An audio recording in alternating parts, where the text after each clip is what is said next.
ഏ അവിടത്തെ ആ കടയിലെ ആൾക്കാർ എന്തിനാ തല്ലിയാന്നാ? എനിക്കറിയില്ല.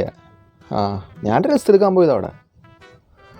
അയ്യോ ആ കൊച്ചിനോട് ഞാൻ ഒന്നും പറഞ്ഞിട്ടില്ല കേട്ടോ, അനാവശ്യമായിട്ട് ഒന്നും പറഞ്ഞിട്ടില്ല. ഞാനേ ഡ്രസ്സ് എടുക്കാൻ പോയി, ഓണല്ല വരുന്നത്. അപ്പോൾ എനിക്കും കുറച്ച് ഡ്രസ്സ് എടുക്കണം, എൻ്റെ പെണ്ണിനും കുറച്ച് ഡ്രസ്സ് എടുക്കണം. അപ്പോൾ ഞാൻ എന്ത് ചെയ്തു, അവളുടെ ഡ്രസ്സുകൾ നോക്കണം. എൻ്റെ ഇടയിൽ ഒരു പാവാട, നല്ലൊരു പാവാട കണ്ടു. ആ പാവാട ഞാൻ എടുത്തിട്ട് ആ കൊച്ചിങ്ങനെ അതിൻ്റെ അത് മടക്കാൻ്റെ ഇടയിൽ ഞാൻ ചോദിച്ചു, ആ പാവാട ഒന്ന് പൊക്കി കാണിക്കുമോ എന്ന് ചോദിച്ചു. അപ്പം തുടങ്ങി അടിയാ. എന്തൊരുടോ, അവിടെ ഡ്രസ്സ് എടുക്കാൻ വന്നവരടിക്കിന്, ഡ്രസ്സ് എടുത്തുകൊണ്ട് പോണവരടിക്കിന്. അപ്പുറത്തെ ആശുപത്രിയിൽ ഉച്ചക്കഞ്ഞി വാങ്ങാൻ നിൽക്കണോ വരെ പ്ലേറ്റ് ഇട്ട് എൻ്റെ തലമിട്ട് അടിക്കായിരുന്നു. അറിയോ, ഞാൻ ആ കൊച്ചിൻ്റെ പാവാട പൊക്കാനല്ല പറഞ്ഞേ, ഞാൻ എടുത്തു കൊടുത്ത പാവാടല്ലേ അതൊന്ന് പൊക്കി കാണിക്കാം, അതിൻ്റെ പ്രൈസ് ടാഗ് കാണാനായിട്ട് ചോദിച്ചാ. ആ എന്തോരം ഡ്യൂട്ടിന്നറിയോ?